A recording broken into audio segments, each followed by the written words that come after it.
Handizivi manje uyu besi uyu mukomana uyu akabwera achirondora rari upi Spencer Kumbulani. Spencer akwasoma. Kwasoma.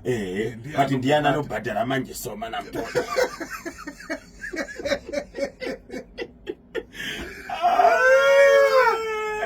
Asoma chinombomira. Motsi somaka anenge ana mufandaedza anenge ana mudzonga. Right. Apa anofamba nabashero. Anofamba nabashero. Saka dinyero iripo mashireni aripo. Anenge ari ti. Soma. Aiwa. Ona babapati. Aona rebho zvinenge zvakatodzana. Plus mazano somaka. Yashamari ya Mr. Giant Mr. Mtasa.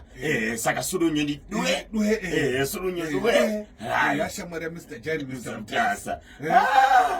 Ariseko wenge. Boss wenge moto. Vari boss wekuti. Vari boss wekuti. Kuno munangwa ntombo Nyams. Nyams.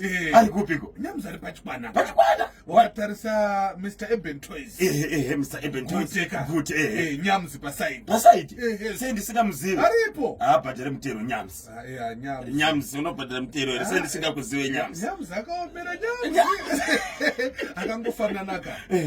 Nani? Na General Shereni. General Shereni. Na Nyams same. Same WhatsApp group. Saka zviriseko. Zvakanaka. Zviri kufambe. Kanyemba chiri kuti chanonotsa kuti Mondoro bese bana Marirangwe mubudirire inyaya yemafambiro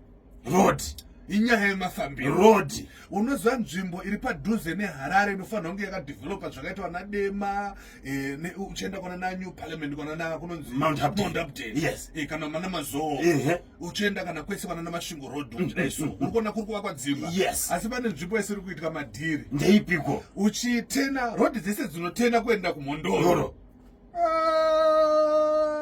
musuna wangu uri kuMondoro uchingotena kubva muna Masvingo Road uchienda kuMondoro right side yese inoda kutariswa.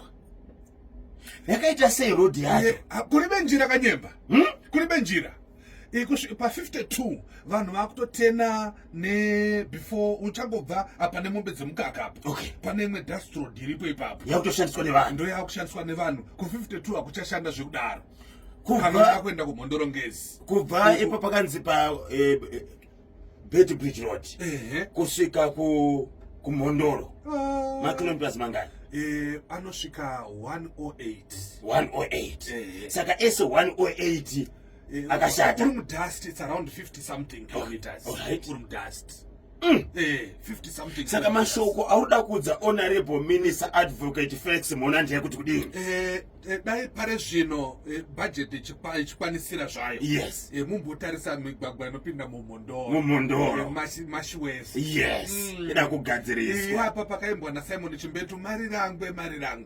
Waiona kana. Ndapaona. Uchingobva pa bridge. Right. Pa skyline. Ndipo pa Marirangwe. Inofura nepa Marirangwe Dzumbunu. Ozoita ikuku kainenda nekunosvika pa Mondoro Mubaira. Mubaira shopping center. Apo manakira akaita Mubaira. Asi muti chiri kubate. Akuno pichana. Kuti woro. Izvozvi. Unoziva ere kuti takambotaura nezve North End Road. North End Road. Inonosvika pa Pockets Highlands Harare. Waiziva iri pakati pe race course nedzimba dziri uko. Iri kugadzirwa kaizvozvo. Iri kugadzirwa. North End Road. Saka vachati wiri kuyazobuda uku. Ndofunga kudaro nokuti izvozvo vakatanga uchibva kuBroadway Primary. Uchinopinda muna North End ndopo wakavhara ipapo. Saka motikari dzakunotenderera nekuseri. Saka wakavhara uko vari kugadzira. Pane vari kugadzira ita nekukurumidza nokune masaisai. Ndizvozvo. Partners edu anofanira kufamba zvakanaka. Zvakanakisa vanenge zvinotenga mutero. Mutero weRedzi. Kumara kwagore kaka. Wati ungati mwezi unopanga sai kamwana. Regani bati director. Inini ndobata kamudhedhi wangu. Dhedhi wangu. Dhedhi wako futi. Dr. Albert Chekai. Kanye. Nakutonzi Kanyemba Chekai ka. Kana baba wako. Ni chedwa lini kai? Unonoka. Panenge pana mari. Saka boss Chimombe vakateerera izvozvi. Boss Chimombe. Vakandirasa kudhara. Vakandirasa kudhara. Sawa kumanya dhedhi. Kanyemba Chekai. KC. KB. marodzi ekuglenora marodzi ekuglenora Glenora handiti uri kuona uchibva muna trababla uri kubva trabablas wiri ubva wasvika pamarobotsi kapo ekutenda kupinda muglenora ndizvozvo uri muhighland road road iyoyo kanyemba inongosvika pamushaya bhande pai pamushaya bhande pamushaya bhande wakuenda kumafratsuko inozotenderera nobataire yozonotendera kuenda kuchitubu minisa Felix Mona vari kuzviziva nezvemarodzi ichi emumatauns omo emugeto medumo akuti ada kugadzirwa Minister Mona mota dziri kugeto handi munodziziva nditoti ukatuma fanikago right paso ronda pese patiri kufamba ka hapana chisiri kurira ipapo padeka na suspension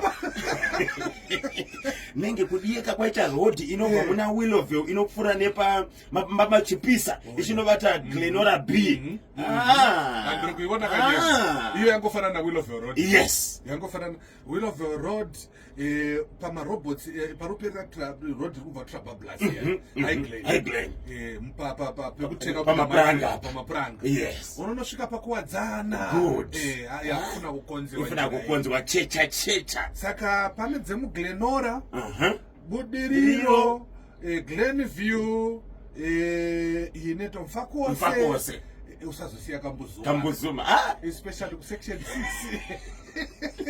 6 kuwarren park yakuri nkasi warren park banjika uri kuona iri kubva muna Bulawayo Road inonobuda ukambuzuma yes yakasotwa aiwa munandi kubva Bulawayo Road kwena nobuda kuna Lighton Road ka uchipfuura nemuwarren park uri kuona apa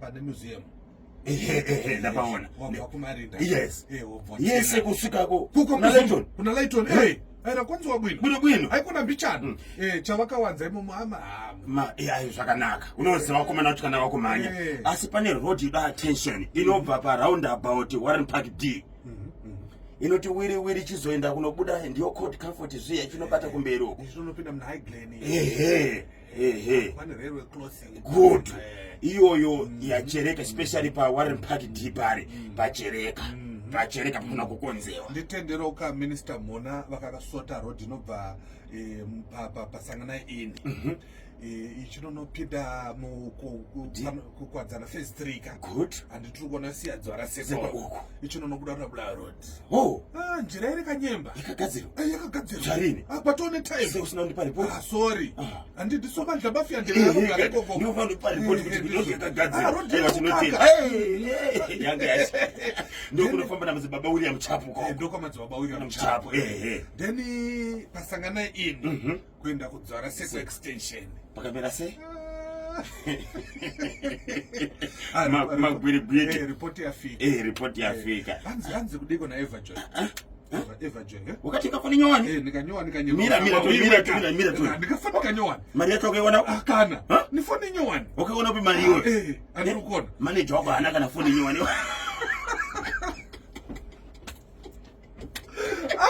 ndiudziro vagari vekuNorton vagari vekuNorton